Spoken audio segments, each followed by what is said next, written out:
Olá, pessoal, tudo bom? Vamos para a nossa aula de número 8. Vamos falar do objetivo. Então, o objetivo central da Política Nacional de Promoção da Igualdade Racial consiste em reduzir essas desigualdades raciais que ainda existem no Brasil, né? Com ênfase na população negra. Eu digo ainda porque a nossa ideia, nosso direcionamento é acabar com a desigualdade racial.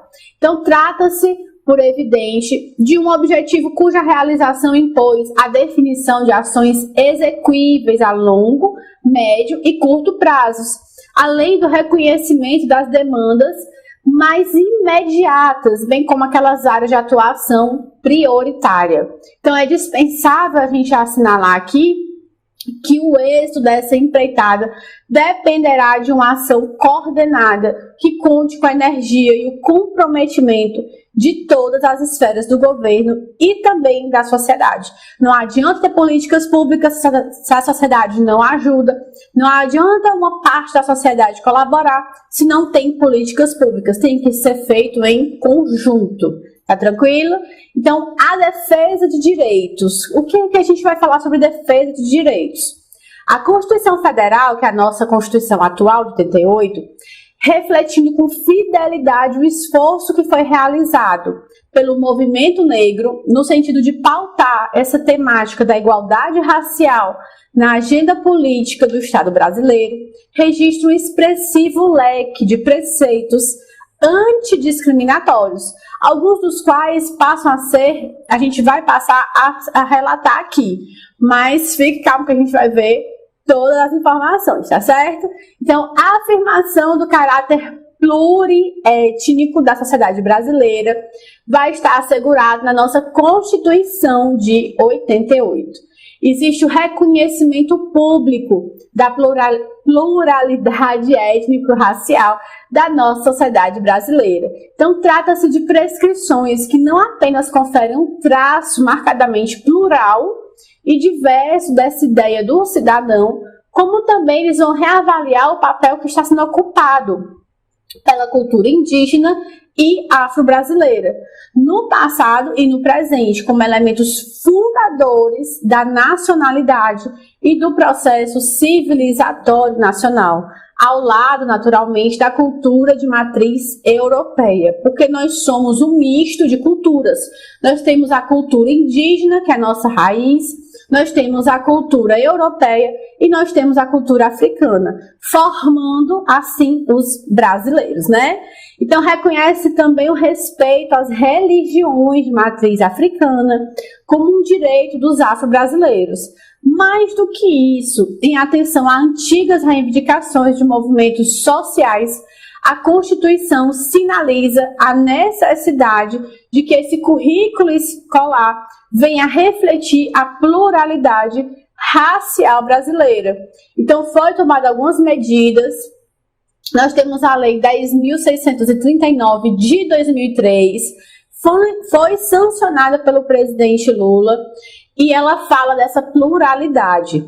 Então, nós temos as terras para os quilombolas, que merece um destaque especial o preceito constitucional que determina o tombamento de todos os documentos.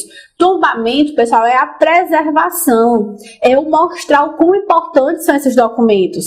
Vão ser tombados todos os documentos e sítios detentores de reminiscências históricas dos antigos quilombos, bem como o que assegura aos remanescentes das comunidades dos quilombos a terra de suas propriedades. Então, entenda que, mais do que a emissão de um título de propriedade, vai se tratar de quê? De uma reparação histórica, tá certo? Então, fora ser uma emissão de um título de propriedade, a gente vai estar falando aqui de uma reparação histórica, mesmo que seja parcial, e do reconhecimento público da contribuição que foi dada pelos 4 milhões de africanos que foram escravizados e seus descendentes na edificação material e moral do Brasil. Então, precisa haver uma maior criminalização em relação ao racismo? Será? O que acontece? A prática do racismo ela passa a ser considerada como um crime imprescritível e inafiançável. O que é isso, professor? Ou seja, um crime de racismo ele é tão grave, ele é tão violento, que ele nem prescreve e nem cabe fiança. Então é uma coisa muito séria. Vai se sujeitar o discriminador à mais severa das penas privativas de liberdade. Qual é a mais severa pena privativa de liberdade, pessoal? Não é a detenção, é a reclusão. Então ele vai estar recluso, é uma pena que não prescreve e não vai caber fiança.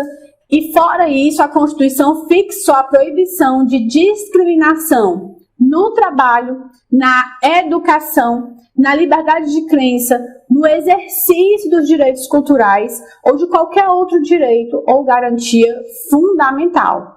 Então aqui a gente vai trabalhar, a gente falou de alguns exemplos de direitos constitucionais que são garantidos à população negra e que merecem um lugar especial na política de promoção da igualdade racial.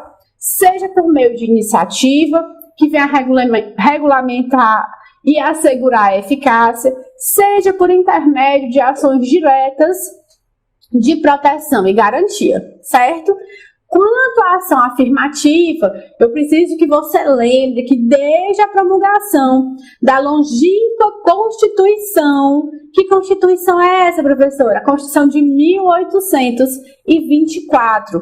Todas as cartas que vieram subsequentes a ela consignaram o princípio da isonomia ou então da não discriminação. Então é a história, portanto, que atesta a insuficiência de uma atitude do Estado, uma atitude estatal negativa, abstencionista no sentido de não discriminar, como de resto demonstra a insuficiência dessas declarações solenes de repúdio ao racismo. Então, o que você quer dizer com isso, professora? Em outros termos, numa sociedade como a nossa sociedade brasileira, que é desfigurada por séculos de discriminação generalizada, não é suficiente que o Estado se abstenha de praticar a discriminação em suas leis. Vale dizer que cabe ao Estado esforçar-se para favorecer a criação de condições que permitam a todos se beneficiarem da igualdade de oportunidade e eliminar qualquer fonte de discriminação, seja ela direta ou indireta. A isto vai ser dado o nome de ação afirmativa, ou então chamada de ação positiva, que vai compreender o comportamento ativo do Estado em contraposição a uma atitude negativa, passiva e limitada à mera intenção de não discriminar. Tá ok? E aí a articulação temática de raça e gênero. Entende-se em relação a quê? Essa articulação temática de raça e gênero entende-se que aspectos da violação desses direitos humanos combinada raça e gênero, afetando diretamente as mulheres negras. Por isso que a gente fala de raça e gênero, são as mulheres negras. E demarcando um cenário de desagregação social e de redução da qualidade de vida. Então, o nosso órgão CEPI, ele vem conceber a articulação desses dois temas como um princípio de orientação de suas políticas de promoção da igualdade racial. Qual é a importância disso? Porque quando se refere a gênero e raça, você vê que ainda é mais complicado essa discriminação. São os que sofreram mais.